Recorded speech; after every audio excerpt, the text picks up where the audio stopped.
जय श्री श्याम। आज हम डिस्कस करते हैं बीएससी फाइनल फिजिक्स के यूनिट 3 के लेक्चर नंबर 13 के बारे में और साथ ही डिस्कस करते हैं BSc BEd 4th year physics के यूनिट 3 के लेक्चर नंबर 13 के बारे में। आज अपना टॉपिक रहेगा आनुपातिक गणितर प्रोपोर्शनल काउंटर। ठीक है, इससे पहले वाले लेक्चरों के अंदर हम डिटेक्टर के बारे में पढ़ रहे थे। ये भी एक डिटेक्टर का टाइप है। भी डिटेक्टर हमने पढ़ा था भी डिटेक्टर या संसूचक। डिटेक्टर क्या होते हैं? डिटेक्टर ऐसे उपकरण है जिसकी सहायता से हम पार्टिकलों को खोज सकते हैं। डिटेक्टर क्या है? भी ऐसे उपकरण हैं जिनकी सहायता से हम पार्टिकलों को क्या है भी खोज सकते हैं या उनका पता लगा सकते हैं। ठीक है, भी कहने का मतलब कोई भी अपना उपकरण है, उसके अंदर कोई पार्टिकल इंटर कर रहा है तो उस पार्टिकल के इंटर करने के बाद उसकी प्रोग्रेस देखे, उसकी धारा, उसका संवेग, उसकी एनर्जी देखे, हम ये बता सकते हैं भी ये पार्टिकल क्या है भी कौन सा है, अल्फा पार्टिकल है या बीटा पार्टिकल है या गामा पार्टिकल है। इस प्रकार का जो उपकरण होता है उसको बोलते हैं भी डिटेक्टर बोलते हैं। डिटेक्टर के अंदर हमने 6 रीजन के बारे में डिस्कस किया था। अभी पीछे वाले लेक्चर के अंदर हमने अच्छे तरीके से स्पष्ट किया था। और डिटेक्टर के अंदर हम जो संसूचक सिद्धांत पर आधारित है वो 3 काउंटर हैं। वो कौन से हैं भी आपके? आयनाइजेशन चेंबर, ये तीनों के तीनों काउंटर क्या है भी आयनीकरण प्रक्रिया पर आधारित है। आयनीकरण प्रक्रिया पर क्या है भी आधारित है।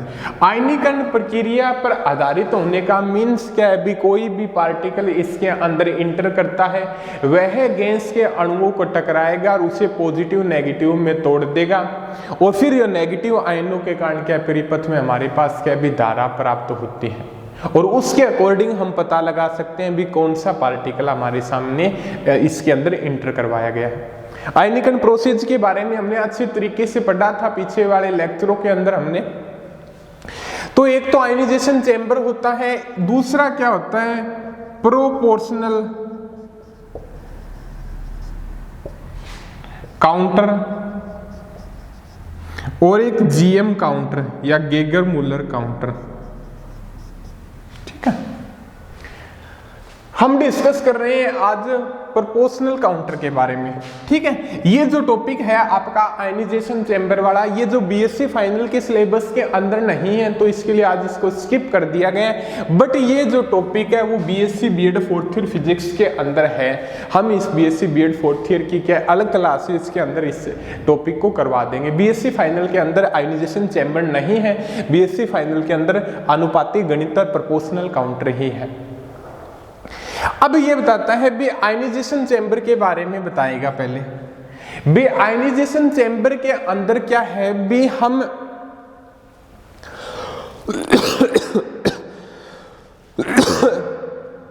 उच्च ऊर्जा वाले कणों को ही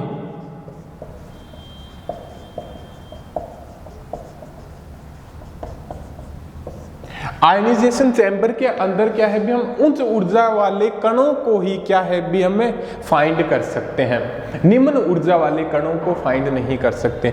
भी इसके अंदर क्या है भी निम्न ऊर्जा वाले कणों को क्या है भी हमें इस चैम्बर के अंदर क्या है भी आयनाइजेशन चैम्बर के अंदर निम्न ऊर्जा वाले कणों को क्या है भी हमें डिटेक्ट नहीं कर सकते या फाइंड नहीं कर सकते। दोबारा एक बार और रिपीट कर देता हूं। भी आयनाइजेशन चैम्बर होता है, उसके अंदर उच्च ऊर्जा वाले कणों को क्या है भी हम फाइंड कर सकते हैं, निम्न ऊर्जा वाले कणों को क्या है भी आयनाइजेशन चैम्बर के अंदर हम फाइंड नहीं कर सकते। इसका रीजन क्या है, उस रीजन के बारे में पढ़ते हैं।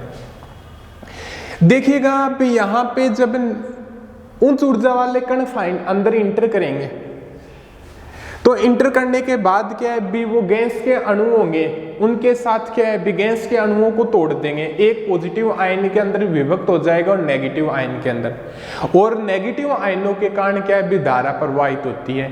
ये बात हमने अच्छे तरीके से पढ़ी भी, जितनी ज्यादा ऊर्जा होगी उतने ही क्या होंगे नंबर ऑफ इलेक्ट्रॉन्स उत्पन्न होंगे, और जितने नंबर ऑफ इलेक्ट्रॉन्स उत्पन्न होंगे वहां पे धारा उत्पन्न हो जाएगी, और उस धारा को काउंट करके बता देंगे कि वो जो पार्टिकल है वो इंटर कर रहा है, वो पार्टिकल कौन सा पार्टिकल है। ठीक है, तो इसके अंदर ये हो गया। बट ये कंसेप्ट दिया गया भी निम्न ऊर्जा वाले कणों को क्या है भी इसके अंदर हम फाइंड नहीं कर सकते। इसका रीजन ये है कि भी पहले से क्या है भी अंदर इसके अंदर इंटर करता है, इंटर करने के पश्चात वो क्या भी अपनी ऊर्जा कम है, और ऊर्जा कम होने के कारण नंबर ऑफ इलेक्ट्रॉन्स भी क्या होंगे कम उत्पन्न होंगे, और जब नंबर ऑफ इलेक्ट्रॉन्स कम उत्पन्न होंगे तो हमारे पास धारा तो प्राप्त होगी, बट इतनी धारा कम प्राप्त होती है भी उसको गणना करना हमारे लिए क्या होता है बहुत ही कठिन होता है। कहने का मतलब भी धारा का मान क्या होता है भी इतना कम प्राप्त होता है भी नंबर की उसको काउंट करना क्या होता है भी बड़ा ही कठिन होता है। समझ रही हो अब मेरी बात? ठीक है, तो इसके अकॉर्डिंग क्या है भी आयोनाइजेशन चैम्बर के अंदर निम्न ऊर्जा वाले कणों को क्या है भी हम नहीं निकाल सकते या नहीं सेटिस्फाई कर सकते या नहीं उनको खोज सकते।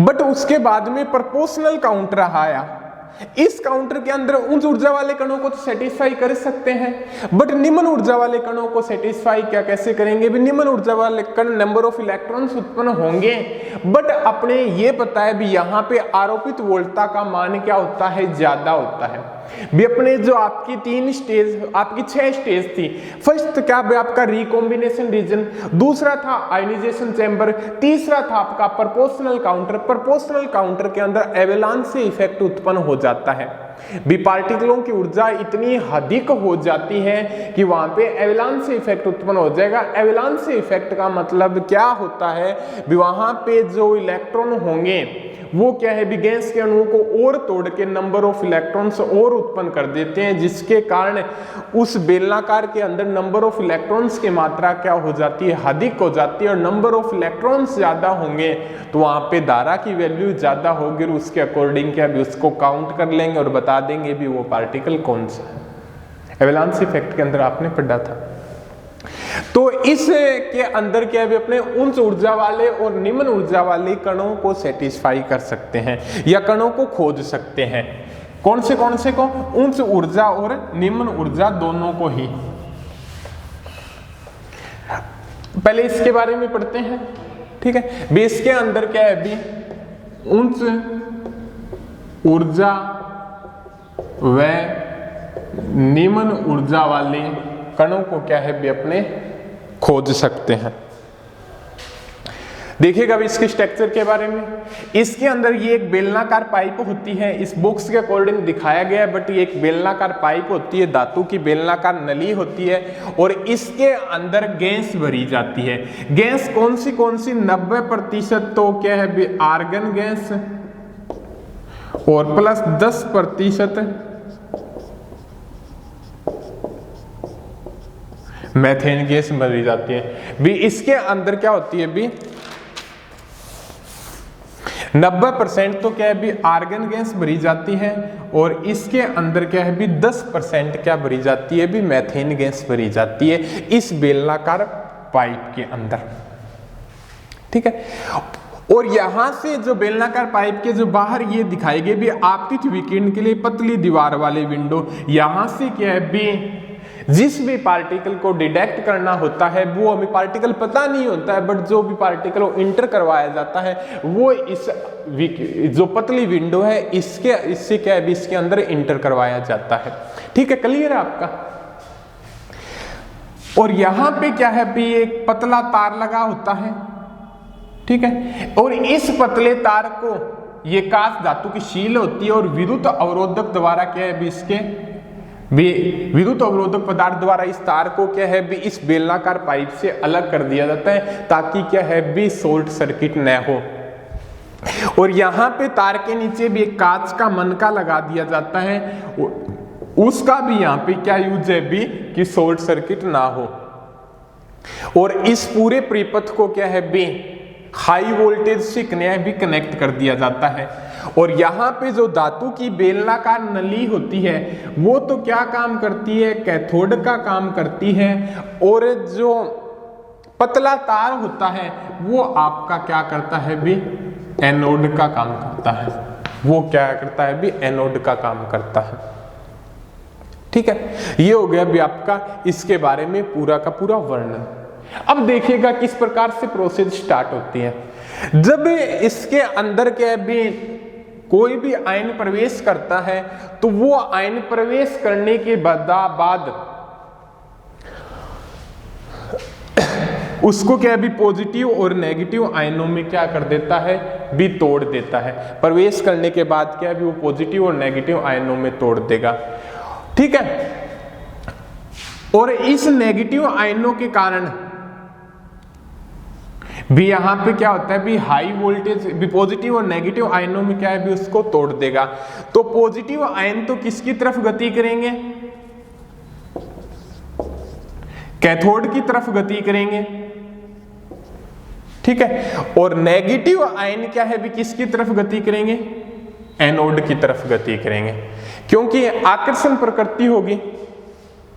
यहाँ पे पॉजिटिव आयन है, बेलनाकार पाइप के ऊपर आपका कौन सा चार्ज है भी नेगेटिव चार्ज है, तो पॉजिटिव आयनों को क्या भी नेगेटिव आयन अपनी तरफ क्या कर लेगा भी आकर्षित करेगा।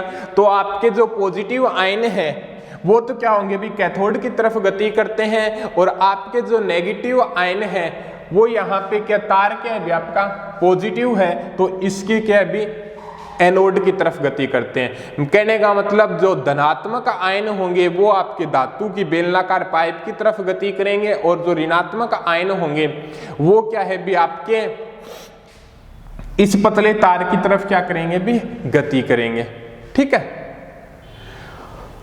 अब उसके बाद में आगे क्या बताता है भी जब, और यहाँ पे क्या भी वोल्टेज का मान क्या होता है भी इतना ज्यादा होता है कि यहाँ पे क्या है भी जो नेगेटिव आयन होंगे वो एवेलांस इफेक्ट उत्पन्न कर देते हैं। कहने का मतलब वोल्टेज का मान इतना ज्यादा होता है भी कोई भी ये मानो भी आपका काउंटर मानो यहां से कोई आयन प्रवेश किया, वो गैस के अणु को तोड़ेगा, एक पॉजिटिव में एक नेगेटिव में। यहाँ से कोई काफी ज्यादा आयन भी एक पॉजिटिव में नेगेटिव में, एक पॉजिटिव में नेगेटिव में, इस प्रकार से गैस के अणुओं को तोड़ देते हैं। बट यहाँ पे ऊर्जा का मान इतना ज्यादा होता है कि वो क्या है भी यहाँ पे जो नेगेटिव आयन होंगे, नेगेटिव आयन आपके किसकी तरफ गति करेंगे, एनोड की तरफ गति करेंगे, और जो पॉजिटिव आयन है वो क्या है भी आपके कैथोड की तरफ गति करेंगे। भी इनकी ऊर्जा इतनी अधिक होती है कि ये क्या है भी गैस के जो और अणु होंगे उनको भी पॉजिटिव नेगेटिव में तोड़ देंगे। ये नेगेटिव क्या है भी पॉजिटिव और नेगेटिव में इस प्रकार से क्या है भी तोड़ देंगे। मतलब क्या है भी वहां पे एवेलांस इफेक्ट उत्पन्न हो जाता है, एवेलांस इफेक्ट। इनके बारे में हमने क्या है भी पहले वाले लेक्चरों के अंदर अच्छे तरीके से क्या है भी डिफाइंड किया भी एवेलांस इफेक्ट किस प्रकार से उत्पन्न होगा। तो वहां पे क्या है भी नंबर ऑफ एवेलांस इफेक्ट उत्पन्न हो जाएगा, तो नंबर ऑफ इलेक्ट्रॉन्स क्या होंगे ज्यादा हो जाएंगे, तो अपने क्या है भी उच्च ऊर्जा हो या निम्न ऊर्जा हो उन सभी को क्या है भी अपने फाइंड कर सकते हैं। ठीक है, भी पहले वाले लेक्चर के अंदर निम्न ऊर्जा वाले जो आपका आयनाइजेशन चैम्बर है उनके अंदर निम्न ऊर्जा वाले को फाइंड नहीं कर सकते, क्योंकि वहां पे एवेलांस इफेक्ट उत्पन्न नहीं होता, और वहां पे क्या है भी नंबर ऑफ इलेक्ट्रॉन्स कम हो गए तो धारा को क्या है भी अच्छे तरीके से फाइंड नहीं कर सकते। तो यहाँ पे क्या है भी नंबर ऑफ एवेलांस इफेक्ट उत्पन्न हो जाता है, और यहाँ से परिपथ में धारा प्रवाहित होती है। फिर यहाँ पे रेजिस्टेंस के ऊपर क्या है भी विभवांतर निकाल लेते हैं और उसको मॉडिफाई कर लेते हैं, और यहाँ पे जो पल्स होगी वो इस प्रकार से क्या है भी आपकी स्पंद प्राप्त हो जाती है। ठीक है, और फिर इस स्पंद को क्या है भी काउंट करके हम ये बता देते हैं भी जो इंटर करने वाला पार्टिकल है वो पार्टिकल आपका कौन सा है। क्लियर है यहां तक आपका। अब जो एवेलांस इफेक्ट होता है उसका मान किसके ऊपर डिपेंड करता है, एवेलांस इफेक्ट किसके ऊपर डिपेंड करता है, एवेलांस प्रक्रिया किसके ऊपर डिपेंड करती है? बेलनाकार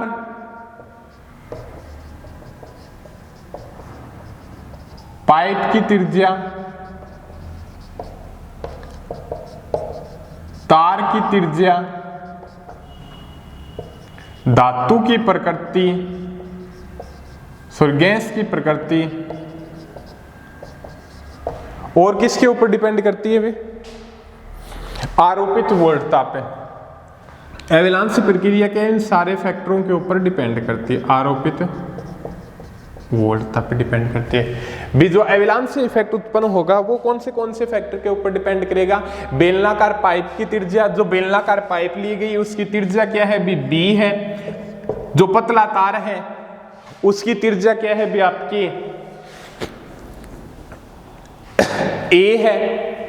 और गैस की प्रकृति और आरोपित वोल्टता के मान के ऊपर डिपेंड करती है। ठीक है, अब ये बताता है भी एवलांस इफेक्ट कौन सी साइड ज्यादा उत्पन्न होगा, भी किसकी तरफ एवलांस इफेक्ट उत्पन्न होगा उसके बारे में क्या बताता है? भी यहाँ पे जो विद्युत क्षेत्र की तीव्रता होगी वो इस फैक्टर के अकॉर्डिंग होगी V/R ln B/A। E = R V/R ln B/A। यहां पे E क्या है भी आपका?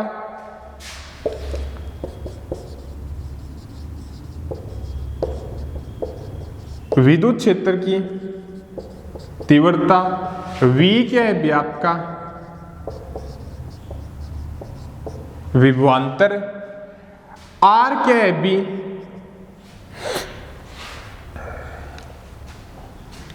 बेलनाकार नली के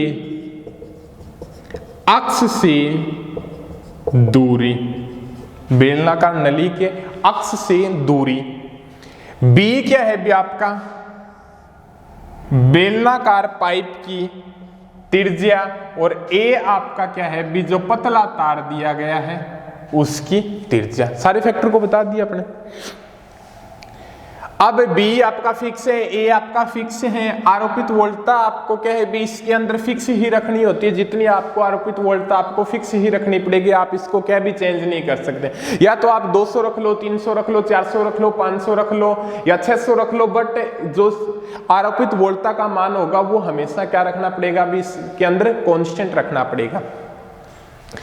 अब ये जो विद्युत क्षेत्र की तीव्रता के बारे में क्या कंसेप्ट देता है भी वो बताएं। यहां पे R क्या है? बेलनाकार नली के अक्ष से दूरी है। ये नली होगी, बेलनाकार पाइप के जो बीच का मिड पॉइंट है, ये जो पतला तार है, ठीक है, इस अक्ष से क्या है भी? दूरी है। अब ये बताता है यदि ये क्या हो भी? R = A हो, R = A हो, तो वहां पे विद्युत क्षेत्र की तीव्रता क्या होती है भी? ज्यादा होती है। R = A के ऊपर क्या है भी? यहां पे क्या भी? ये फैक्टर तो आपका कांस्टेंट हो गया। जब R = क्या हो भी? ये हो, A हो, पतला तार है एकदम, तो यहां पे विद्युत क्षेत्र की तीव्रता क्या होगी? ज्यादा होगी। और जैसे जैसे हम इधर की तरफ जाते जाएंगे विद्युत क्षेत्र की तीव्रता क्या होती जाएगी भी? घटती जाएगी। ठीक है, भी कहने का मतलब R = A पे क्या भी? विद्युत क्षेत्र क्या होगा भी? मैक्सिमम होगा। और जैसे जैसे हम कैथोड नली की तरफ जाते जाएंगे भी, इधर की तरफ जाएंगे, तो विद्युत क्षेत्र की तीव्रता क्या होती जाएगी भी? घटती हुई जाएगी। क्लियर है यहां तक? और जहां पे विद्युत क्षेत्र की तीव्रता ज्यादा होगी तो वहां पे पार्टिकल की स्पीड भी क्या होगी? ज्यादा होगी, और वहां पे ज्यादा एवलांस इफेक्ट उत्पन्न होगा। ठीक है, बात मेरी समझ में आ रही है क्या? भी आपको ये बता दिया, एवलांस इफेक्ट के बारे में बता दिया, और जो यहाँ पे इस फैक्टर के अंदर विद्युत क्षेत्र की तीव्रता होगी वो इस फैक्टर के ऊपर डिपेंड करेगी। ये फैक्टर क्या है आपका? कांस्टेंट रह गया। यहाँ पे R क्या है? बेलनाकार नली से अक्ष की क्या है भी? दूरी है। जब R = A होगा जब R इक्वल टू क्या होगा A होगा, A क्या है अभी पतले तार की त्रिज्या है वो क्या है अभी उसके अक्ष पे स्थित है, तो वहां पे क्या है भी विद्युत क्षेत्र की तीव्रता क्या होगी भी मैक्सिमम होगी। और जैसे जैसे क्या है भी दूरी बढ़ती जाएगी या कैथोड नली की तरफ जाते जाएंगे या इधर की तरफ जाएंगे तो वहां पे क्या है भी विद्युत क्षेत्र की तीव्रता का मान क्या होता जाएगा भी कम होता हुआ जाएगा। विद्युत क्षेत्र की तीव्रता का मान क्या होता जाएगा भी कम होता जाएगा, क्योंकि यहाँ पे R की वैल्यू क्या है भी बढ़ेगी तो विद्युत क्षेत्र की तीव्रता क्या होगी भी घटेगी। अब ये बताता है भी जहां पे विद्युत क्षेत्र का मान अधिक होगा वहां पे ये एविलांस इफेक्ट ज्यादा होगा। एविलांस इफेक्ट कैसे उत्पन्न होता है भी, यहाँ पे जो पार्टिकल होते हैं जो पॉजिटिव नेगेटिव होते हैं उन वो क्या है भी एनोड या कैथोड की तरफ गति करते हैं। जब वो गति करते हैं तो उसको अट्रैक्शन करने की जो पावर होती है वो जितनी ज्यादा होगी तो ज्यादा होने के कारण वहां पे जो गैस के अणु और उपस्थित है वो उनको और तोड़ देते हैं, जिसके कारण क्या हो जाता है भी एविलांस इफेक्ट उत्पन्न हो जाता है। तो इस तार के नजदीक क्या भी विद्युत क्षेत्र की तीव्रता ज्यादा है तो तार के नजदीक की क्या होगा भी एविलांस इफेक्ट उत्पन्न होगा। तो एविलांस इफेक्ट उत्पन्न होगा तो इस तार के नजदीक ही क्या हो जाएंगे भी हमारे पॉजिटिव नेगेटिव आयन उत्पन्न हो जाएंगे।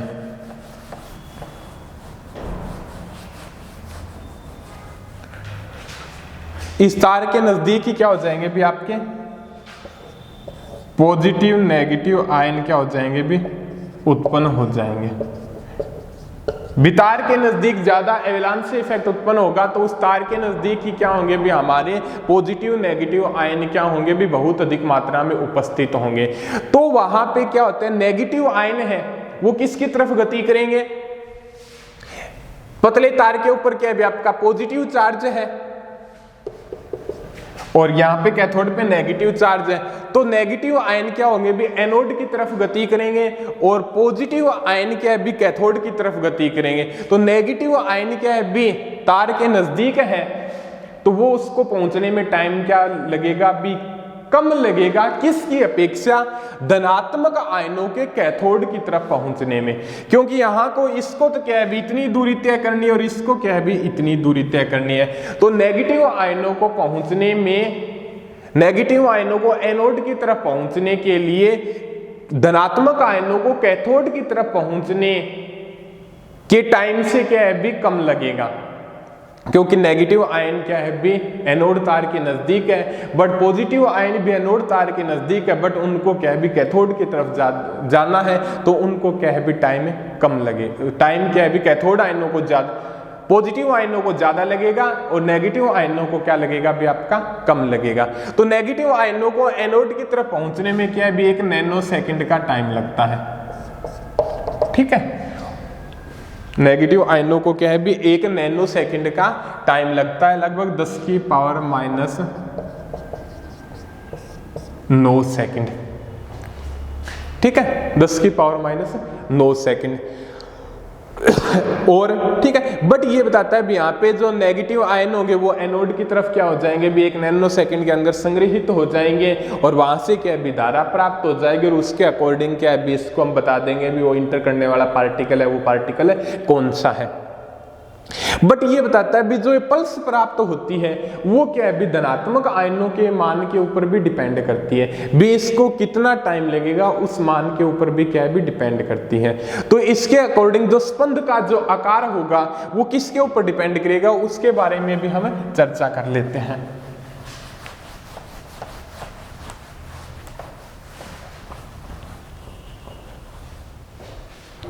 जो ग्राफ होगा वो किस प्रकार से होगा उसके बारे में भी अपने चर्चा कर लेते हैं। Minus VT 100 200 300 400 500 micro second. ठीक है, ये वोल्टेज दी गई है। अब ये बताते हैं जो स्पंद का आकार होता है ना वो क्या बताता है भी इलेक्ट्रॉनों को एनोड की तरफ पहुंचने में 1 नैनो सेकंड का टाइम लगता है और इनको क्या है भी 500 माइक्रो सेकंड का टाइम लगता है कहां तक पहुंचने के लिए, पॉजिटिव आयनों को कैथोड की तरफ पहुंचने के लिए इसको क्या है भी ज्यादा टाइम लगता है। तो ये बताता है भी जो इसको स्पंद का आकार होगा वो इसके क्या है भी टाइम फैक्टर के ऊपर डिपेंड करता है। वो किस प्रकार से डिपेंड करेगा देखिएगा।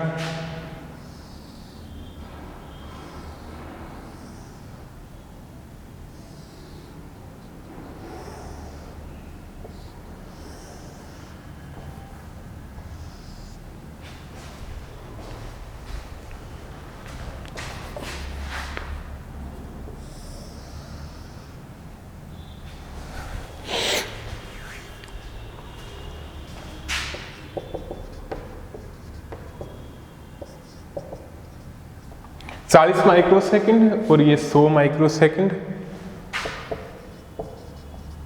और ये इन्फिनिटी। एक बार थोड़ा सा चेक कर लेते हैं, ठीक है। देखिएगा अब ये क्या है, आपका टाइम फैक्टर है।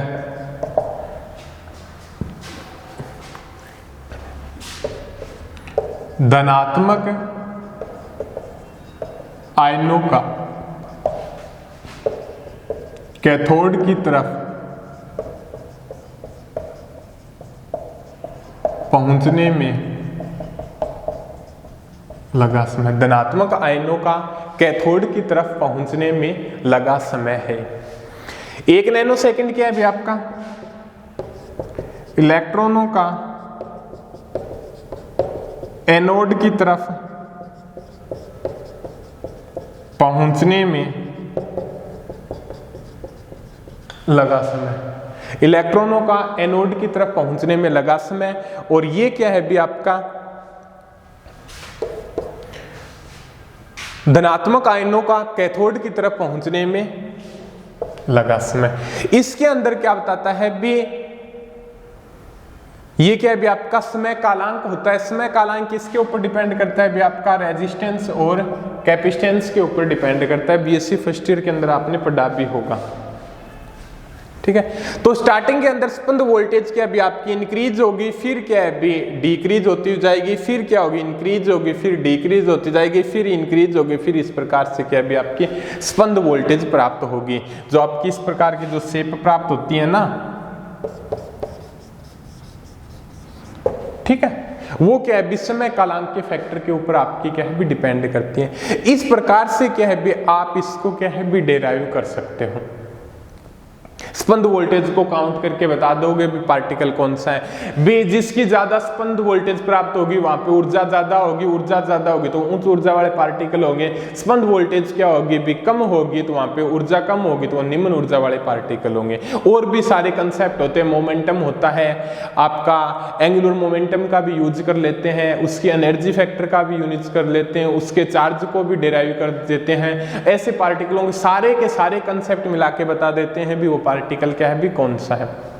तो इसके अंदर क्या बताता है भी, इसके अंदर अल्फा बीटा गामा एक्स किरणें उच्च ऊर्जा और निम्न ऊर्जा वाले पार्टिकलों को क्या है भी हमने फाइंड कर सकते हैं।